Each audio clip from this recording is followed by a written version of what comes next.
And hello fellow Techers, Space Bandit here with another episode of World of Tanks. And before we begin, let me wish all of my American friends from south of the border happy Thanksgiving, happy Turkey, good luck watching your football games.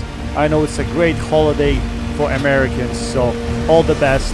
Unfortunately, our Thanksgiving was a month ago, so we're not celebrating north of the border right now. And I don't know how much football I'll be able to catch, but I want to wish you all the best on this great American holiday. Anyway guys, today I have a fantastic game for you guys, which is quite fitting. The holiday edition, the Thanksgiving edition. We are in a Super Conqueror. We are on map Windstorm, and what better than to have an encounter mode on a map like this in a heavy tank like that. Honestly guys, I haven't been in a Super Conqueror for like forever. I haven't played it for months, but I really had a bad string of games recently. Matchmaking wasn't good for me, so I decided to jump into this tank and take it for a spin. I mean, OP tank, bad matchmaking, seems like it might work out, you know, and that's what I was thinking in this situation. Anyway, we're facing off against this E100, and the first thing that happens to me is freaking lag. I was actually trying to track him there. Now mind you, I wasn't side scraping there properly, right? That's my fault. But anyway, we're gonna come around here. We're gonna put a shell through his drive wheel or in his lower plate. I knew he was reloading, so we're gonna do exact same thing. And from this angle, this is probably the best way to 10 E100. Unfortunately, at the same time, I got smacked by, I think it was a Death Star. Although I wasn't exposing a lot of my tank, but I guess my track was sticking out, and Death Star hit me in my track for, what, like 700-800 or something like that. So just like that, when I thought to myself, well, I'm gonna jump in the OP tank and I'm gonna have a good game, it's not gonna happen. But wait a minute, I'm going to be really patient in this game. Patience is the key when it comes to World of Tanks, guys. You know this by now, or if not, you should know it by now.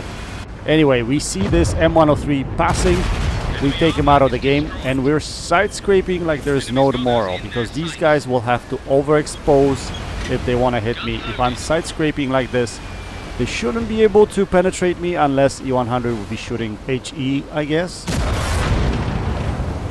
But he fires there, so I'm looking for a shot at this Borsig. I don't see anything, so we're gonna poke out here. We're gonna put a shell through the drive wheel again, penetrating the E100. Borsig comes out, tries to hit us, but yeah, I don't know. He was way too slow. You gotta be much faster than that. Traverse speed on Super Conqueror is not that bad. Anyway, E100 fires again, so we're gonna do exact same thing. We're gonna come out, we're gonna hit his lower plate right there or through the drive wheel. And now I know that Borsig is gonna come after me, but I know that he's not the greatest player, so I wasn't really that scared. And then I couldn't really aim properly in my first person view there, so we basically auto-aimed and we take him out of the game because he's soft enough. I realized at that point in time he was soft enough, we could take him out of the game. Anyway, we're losing this game really bad, as you can see. I'm holding my corner.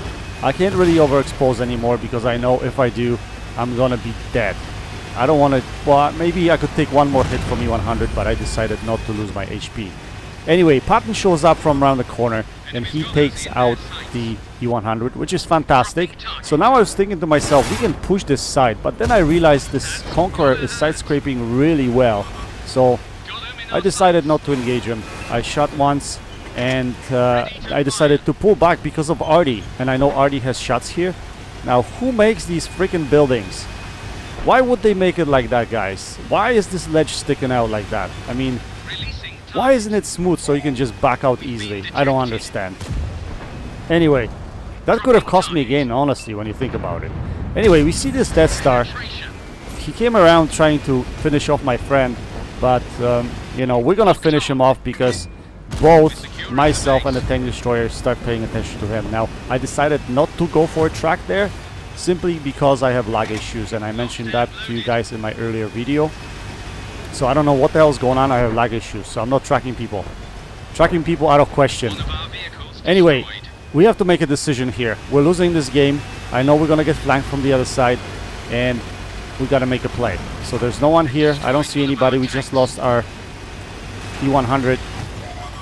Artillery shot him down. We see this light tank coming, but he's driving right straight, so we just auto-aim. We take him out of the game. Now we're gonna go after this Patriot. At the same time, take a look at me going behind the building. I'm wary of the artillery. Last thing I want to do is get hit by artillery. So I had the Patriot lined up, but unfortunately our tank destroyer takes him out. But here comes the Conqueror. The Conqueror that was sitting in the back most of the game on our flank. He's still alive. He's got plenty of HP left. But I think my tank destroyer is trying to go around and flank him.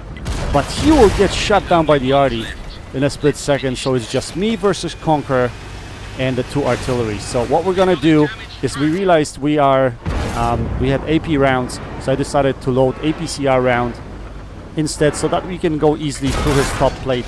And that's exactly what I was trying to do. For him it will be much harder to go through my top plate. So he just realized that he cannot pen me, so he probably switched to premium rounds. So it's just a matter here of angling. He penetrates me there. I thought I would be able to take him out because of my rate of fire, but look at this shot. That is crazy.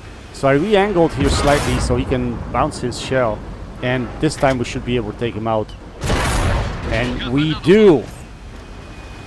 So just like that, we have only two artilleries remaining. And myself. Now I have to be really cautious now and play it smart. The best thing for me to do is to stay between the buildings, right?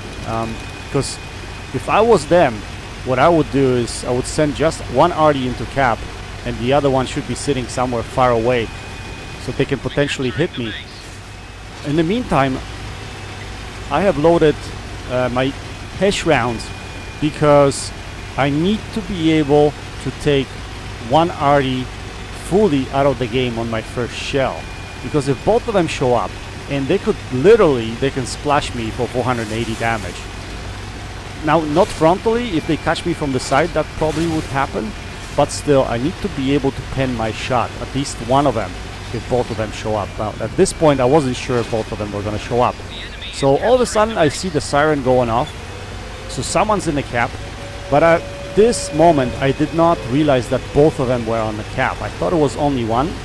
So I started backing out because I thought my basically my approach angle wasn't gonna be good, because I knew they were sitting somewhere at C9, C0 or something like that. So if I went this way and one of them would be sitting there, they could have very easy shots at me. So I was thinking going from the side. But when I realized that both of them are on a cap, I decided to go this way regardless. Now, luckily I wasn't too far away from the cap, so I should be able to get at them. Now, there's a lot of wrecks of tanks over here, which is great. It's going to play into my advantage, honestly. I thought they were sitting on the right-hand side over there, and all of a sudden I get spotted. I'm like, what the hell? How in the hell they're spotting me and I'm not spotting them? It must be because I was moving the wreck of that tank. And here I get a little bit confused because of the map. The arty fires. Fortunately, he misses his shell. I shot down the M5355, and I know that FV3805 has fired, so all I gotta do now is make sure I pen both of my shots. I don't have to kill him on my first shell because he's on a reload, and I know he won't be able to reload in time. So I'm just gonna come around and take him out of the game. And we secure the win for the team. We clutch this. Yes, we do. Not a spectacular game damage-wise, guys, but still very good game. We finish with, what is it? Over 5k damage, and what? I ran out of premium account, I think, during this game, or just before this game. Anyway, we finished with 5.5k damage, almost, just below 5.5k. We got Mastery Class 1 for this game, High Caliber Medal, Demolition Expert, Bruiser, Pascucci's medal for killing all arties, Top Gun medal. We did manage to kill 6 tanks. We had 15 penetrating hits. Quite a decent game for a Super Conqueror. So we finished on top of the leaderboard with 1582 base XP. M48 Patton played really good game. finished in the second spot. He had 4k damage, so I did get a little bit of support there, also from Grill 15. We fired 20 shots, we had 18 direct hits and 16 penetrations. Not too shabby at all. Anyway guys, I hope you enjoyed this video. If you have a minute, go check out ColdGuy72 and Garadingi. They have fantastic channels, links in the description below. Again, enjoy your Thanksgiving, all the best from north of the border. Until next time, happy tanking, Space Bandit checking out.